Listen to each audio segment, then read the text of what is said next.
Eh bien, bonjour à tous. Ça fait assez longtemps que j'ai pas organisé ce setup, on est d'accord. J'espère que votre rentrée s'est bien passée, j'espère que vous êtes content de là où vous bossez, même si voilà, vous avez des âges différents, etc. Chez YouTube, tu connais MDR. Et donc, on se retrouve pour une vidéo différente de d'habitude. Alors, comme vous avez pu le remarquer, en ce moment, il y a beaucoup de musique sur la chaîne. J'avais prévenu, vous en faites pas. On est en train de prévoir des trucs avec le peu d'équipe qui me reste de la salle à film et avec le peu de dispo qu'ils ont surtout. Et donc, on est en train d'essayer d'ajouter de nouveaux membres, de créer de nouvelles choses avec le peu de temps qu'on a et les peu de moyens qu'on a toujours. Et toujours évidemment en essayant de booster la qualité au fur et à mesure des projets qu'on entreprend. On revient bientôt, voilà, c'est l'essentiel, on revient bientôt tous ensemble. Et en attendant, vous pouvez voir le travail qu'on fait un peu plus seul, soit avec Titon et Camille, c'est avec eux que je travaille beaucoup en ce moment pour justement les covers et réaliser les clips de ces covers. Ça a l'air de vous plaire, on va continuer, voilà, c'était le petit point info, on s'arrête là. Mais donc aujourd'hui, on est là pour un tutoriel.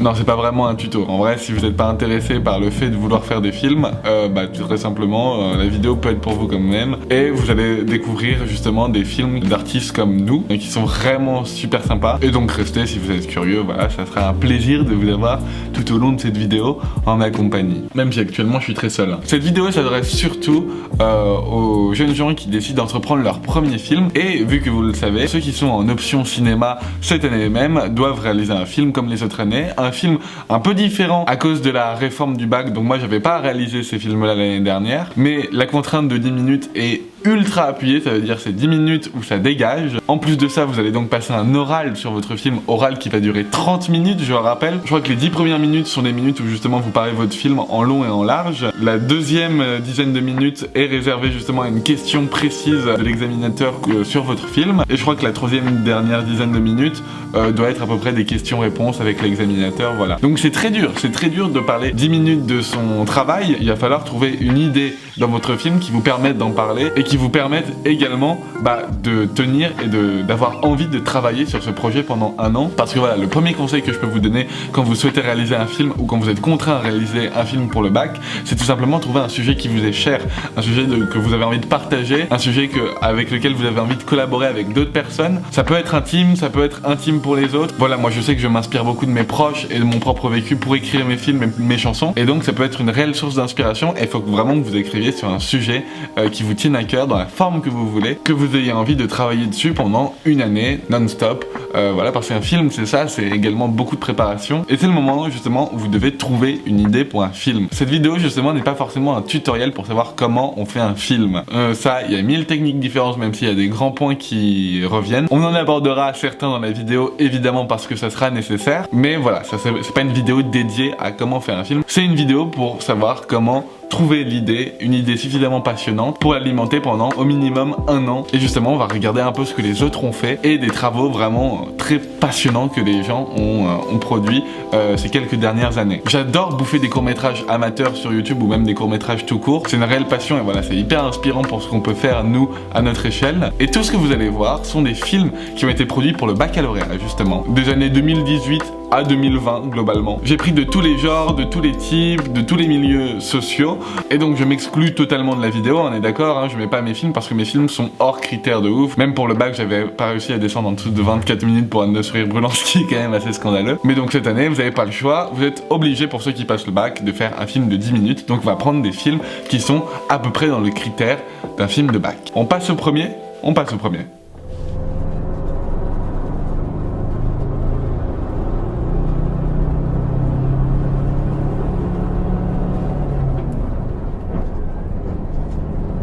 Souviens-toi, donc évidemment, vu que j'ai bien préparé ma vidéo, j'ai pas écrit les prénoms de ceux qui l'ont fait, donc voilà, les noms s'afficheront juste en dessous de moi. Souviens-toi, c'est un bon exemple d'une fille justement qui va pas très bien, on sait pas vraiment, on apprend sur son passé, etc. Alors il y a des sujets qu'il faut éviter pour le baccalauréat. Parce que justement, vous racontez quelque chose qui vous est personnel à 18 ans, et à 18 ans, encore une fois, on n'a pas énormément de vécu pour la plupart des gens, et donc on a tendance à un peu revoir toujours les mêmes sujets, toujours les mêmes choses. Et ça, sachez qu'un examinateur en a marre au bout d'un moment. Et quand il voit un 8e film sur le harcèlement scolaire, par exemple, il en peut plus. Il va forcément vous juger sur votre originalité à raconter ce projet-là, et en général, je suis désolé de vous dire ça, c'est pas les sujets les plus originaux. Voilà. Et donc en général, un jeune adolescent qui va pas très bien, qui est un peu dépressif, dépressif, qui est un peu tout seul dans son coin, c'est vu 1000 fois par an. C'est vraiment vu 1000 fois par an. Donc si vous voulez raconter ça, et encore une fois, personne ne vous empêchera jamais de raconter l'histoire que vous voulez, il faut le traiter avec un angle très original. Salut.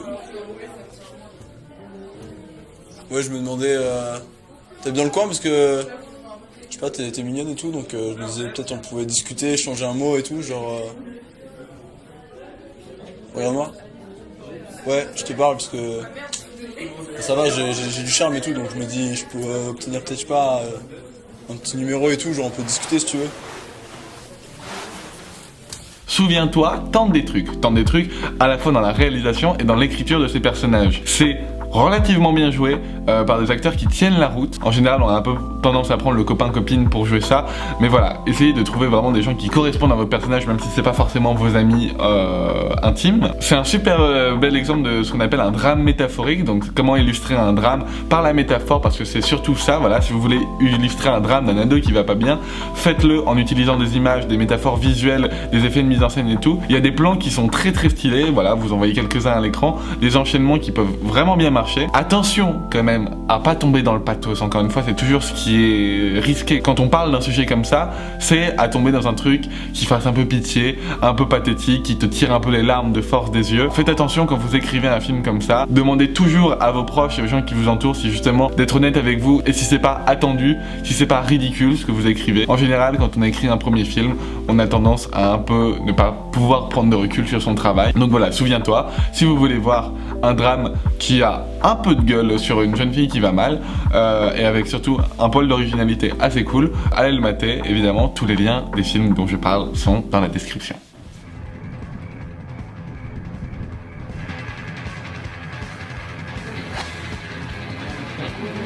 Un deuxième film dont on va parler, ça s'appelle Goiti Z. J'ai toujours pas compris le nom du film, mais c'est pas grave, le film est cool. Un autre truc qu'il faut en général éviter quand on fait un film de bac, c'est faire du film de genre, du film d'horreur, du film un peu gore, du film fantastique. Pourquoi faut l'éviter? Parce que quand on maîtrise pas sa mise en scène ou son écriture, ça peut être très bancal. En général, beaucoup de gens adorent les films d'horreur à notre âge, ce qui est tout à fait louable, hein. J'adore les films d'horreur, j'en bouffe vraiment des centaines. Mais justement, quand on sait pas faire, quand on n'a pas les codes, quand bah voilà, on est encore un jeune amateur, ça peut rapidement tomber au ridicule. Donc en général, je vous dirais, soit vous maîtrisez de ouf votre sujet et vous le taffez de dingue à l'avance, et encore une fois, vous demandez des conseils autour de vous, et vous avez l'occasion de faire des films de genre intéressants et qui tiennent la route, soit essayez de retravailler le sujet sous une autre forme. C'est un petit conseil qu'on peut vous donner si vous n'êtes pas vraiment sûr de faire un travail vraiment cool. Parce que les examinateurs du bac sont un peu tatilleux avec ça, voilà, faut le dire. Et elle maintenant, il faut quoi, plus que moi?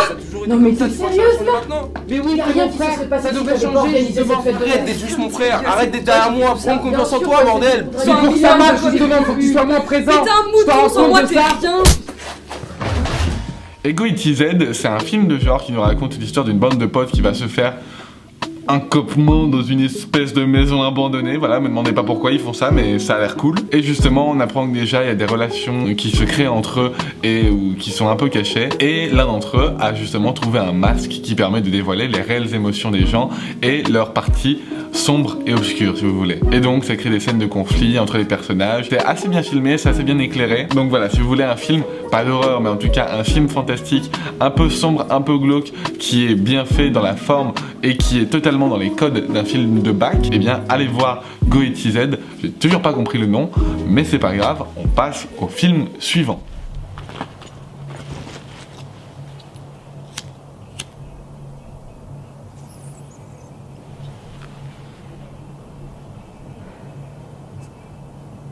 Bon, le troisième, j'ai triché, j'avoue. La Dame de Cœur, j'ai tourné dedans. C'est un film qui a été produit par la salle à film, mais c'est pas moi qui l'ai écrit ni qui l'ai réalisé.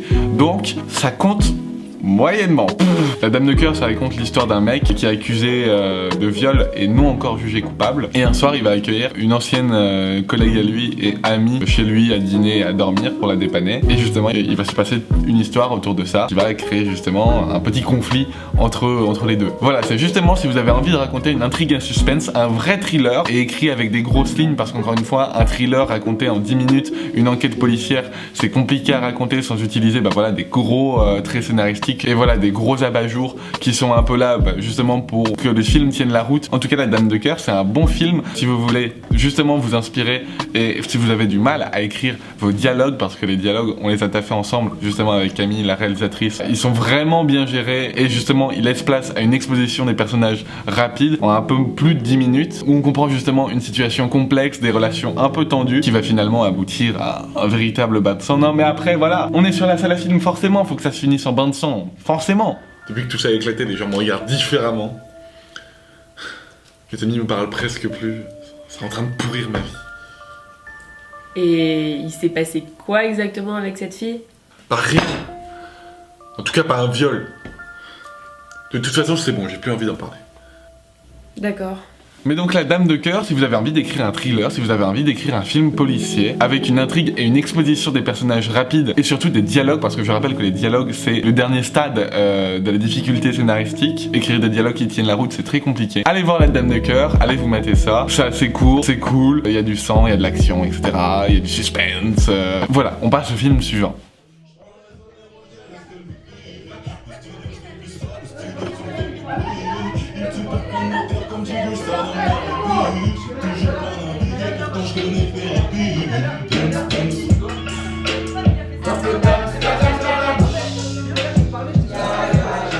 Anédonia. Alors, ce film-là, il est très particulier pour le coup et il illustre beaucoup la situation de tournage d'un film du bac. Anédonia, c'est l'histoire d'une fille qui justement est sujet à l'anédonie, qui est un symptôme de la dépression, si vous le savez pas, qui anéantit en toi toute joie de vivre, toute envie de profiter de la vie et de faire des trucs, sortir, etc. Donc c'est vraiment un symptôme assez grave de la dépression dont elle parle assez subtilement dans son film. Et justement, cette fille qui est atteinte d'anédonie va rencontrer justement une autre fille et vont créer une relation ensemble. Voilà, et encore une fois, je ne spoil pas plus. C'est un film que j'aime beaucoup parce que c'est un film qui traite d'un sujet dramatique, toujours un peu dans le cliché du jeune qui va mal, mais en tout cas, c'est traité de façon très cool. Il y a une véritable atmosphère qui tourne autour de ce film, que ça soit l'écriture, la mise en scène, etc. Il y a vraiment de super bonnes idées. C'est un de mes petits coups de cœur de la vidéo, je vais pas vous le cacher.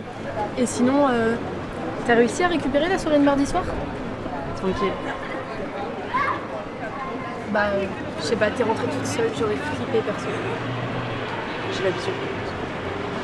Par contre, il y a des énormes défauts. Faut savoir que en général, quand vous allez faire votre film du bac ou non, je parle aux jeunes bacheliers qui me regardent peut-être, votre film du bac, il faut le tourner entre vraiment janvier et mars, avril, dernier délai. Pourquoi? C'est parce que après vous allez taffer sur la post-production. Le montage, c'est la dernière écriture du film, ça tout le monde le dit, et donc le montage doit prendre du temps. Votre film, vous devez le rendre en fin mai. Ça vient très vite. Anédonia, c'est un film vraiment où je pense que le montage a été fait à la dernière minute de la dernière minute. Ça se voit qu'il y a des scènes qui ont été taffées en termes de montage et des scènes qui ont été expédiées mais à la va-vite.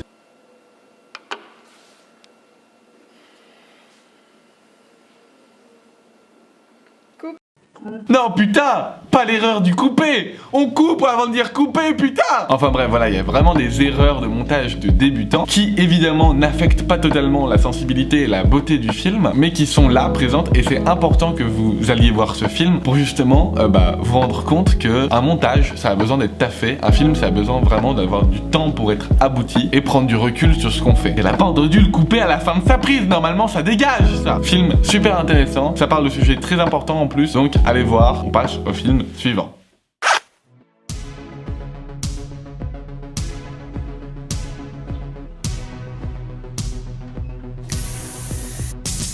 Ça va le maquillage? Oui, c'est bon, t'inquiète. Bon alors, qu'est-ce qu'on va leur dire cette fois? Je sais pas, comme d'hab, le bus. Le bus, non mais c'est mort, ils vont plus nous croire. Tout va bien, c'est l'histoire de 3 copains, 2 garçons et une fille, qui arrivent tout le temps en retard en cours et qui, un matin où ils sont de nouveau en retard, cherchent des excuses à raconter au CPE, à leurs profs et au directeur de leur école pour justifier leur retard. Et chacun justement raconte des anecdotes plus absurdes les unes que les autres. Là encore une fois, il y a des sujets à éviter pour le film du bac, notamment le harcèlement scolaire. Des films comme ça, il y en a des centaines. Et ça a été vu sous tous les angles. C'est très difficile de proposer quelque chose d'original avec ce sujet-là. Et c'est pour ça que tout va bien.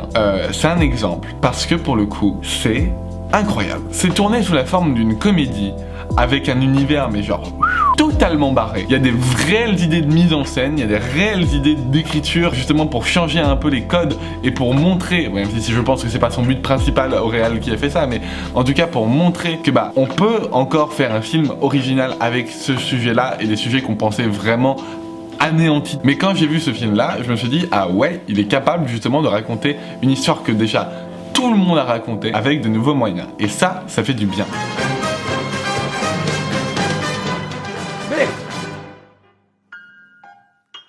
Je te garderai dans mon cœur.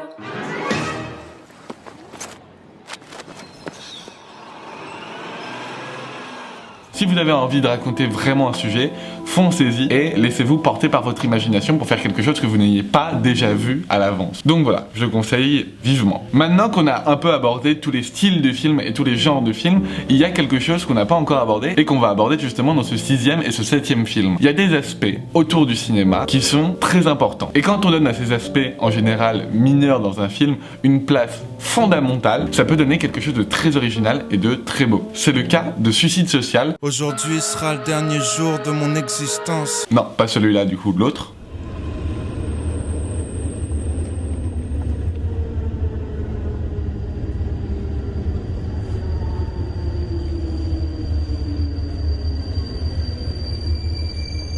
Où justement on donne à l'objet plastique une réelle importance. Suicide Social, ça raconte l'histoire d'une fille qui apparemment a un gros problème de confiance en soi et qui voit un soir en marchant dans la rue, entre guillemets ses démons, c'est ce dont elle a peur, peut-être ce qu'elle craint que les gens voient en elle, et justement ces fameux démons sont représentés par des hommes masqués. Sans ces masques, sans cet objet graphique et plastique du film, ça serait chiant, ça serait mais chiant à crever. Mais heureusement, elle a réussi à bien mettre en scène ses masques et à trouver vraiment de réels sujets, encore une fois plastiques et visuels, à nous donner à la caméra pour rendre une histoire intéressante et un peu fantastique. Ça passe aussi par la peinture, ça passe par toute la fin notamment. Donc voilà, Suicide Social, si vous voulez aller voir, c'est cadeau. On passe au dernier film.